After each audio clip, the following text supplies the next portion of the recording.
అఖిలాండకోటి బ్రహ్మాండ నాయకుడైన శ్రీనివాస స్వామి వారి పట్టపురాణి అయినటువంటి సిరుల తల్లి శ్రీ పద్మావతి తాయార్ల వారి దివ్య సన్నిధిలో ఈ నెల 24వ తేదీ అమ్మవారి ఆవిర్భావ నక్షత్రమును పురస్కరించుకొని ఉత్తరాషాఢ నక్షత్రమున గజవాహనముపై శ్రీ పద్మావతి తాయార్ల వారు తిరుమాడ వీధుల్లో విహరించబోతున్నారు.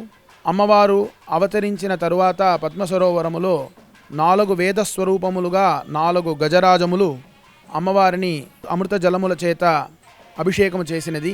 శ్రీ పద్మావతి తాయార్ల వారి సన్నిధి ధ్వజస్తంభములో గజరాజము చామరము ధరించి అమ్మవారికి సేవ చేస్తున్న విధముగా మనం దర్శించవచ్చు. కావున భక్తాదులందరూ అత్యంత ప్రీతిపాత్రమైన గజవాహనముపై అమ్మవారు అధిరోహించి భక్తులను అనుగ్రహించబోతున్నారు.